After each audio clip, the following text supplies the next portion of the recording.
আর মোবাইলটা যদি কেউ দত তাহলে কিন্তু ভিডিওটা সুন্দরভাবে করতে পারতাম, ভালোভাবে লাগাছাড়া দেখাতে পারতাম, কিন্তু এক হাতে মোবাইল এক হাতে লাগাছাড়া রান্না করা খুবই কষ্টকর একটা জিনিস। কিন্তু আসসালামু আলাইকুম, সবাই কেমন আছেন? আশা করি সবাই ভালো আছেন। এই যে এখানে মিষ্টি কুমড়া কাইটা রাখছি, এই মিষ্টি কুমড়া কিন্তু আমি বুনা করবো। এখানে সামান্য পরিমাণ লবণ আর সামান্য পরিমাণ হলুদ দিয়ে আমি মিষ্টি কুমড়াটা কিন্তু মাইখা রাখছি।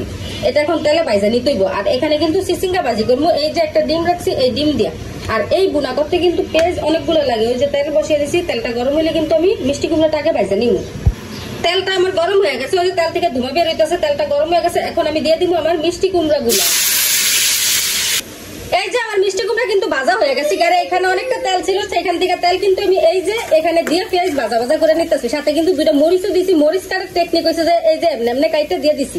আমি কিন্তু বডিতে মরিচ বেশিরভাগ কাটি না, আমার হাত জ্বলে।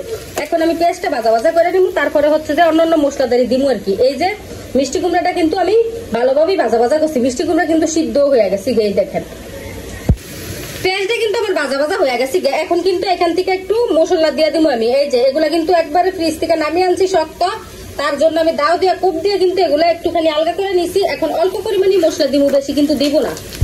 মশলা কিন্তু এখানে জিরা বাটা আছে, জিরা বাটা অল্প পরিমাণ উপর দিয়েছিল আর কি। তারপরে রসুন বাটা, এই আদা বাটা সবই কিন্তু আমি অল্প অল্প করে দিছি। এখন দিয়ে দিব হলুদ লবণ মরিচের গুঁড়া। এখানে কিন্তু আমি হলুদ লবণ মরিচের গুঁড়া সবই দিয়ে দিছি। এই যে এখন কিন্তু একটু কষিয়ে নিব মশলাটা ভালো মতো। এই দিক দিয়ে আমার জান পাখি সে যে আমার কি বিরক্ত রান্না করলো, ঘুম থেকে উঠে আধা ঘন্টা 1 ঘন্টা কান্না করে, তার একটু আদর করতাম। আদর টাদর করলে আর কি মনটা ভালো হয়ে যায়, একটু আদর টাদর করতাম, তার জন্য একটু আনারি করে আদর টাদর করে ঠান্ডা করে ধুয়ে রান্না করতে আসছি।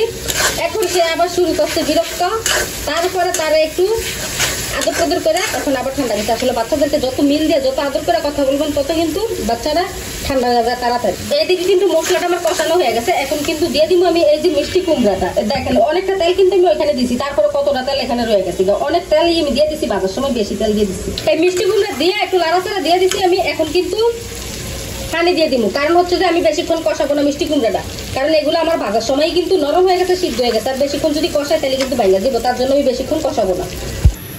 আমার মিষ্টি কুমড়া তরকারিতে কিন্তু আমি জল দিয়ে দিছি। আর জল দিয়ে এই কড়াই কিন্তু নিয়ে আসছি এই চুলায়, কারণ এই চুলায় এখন আমি ভাজি বসিয়ে দিব।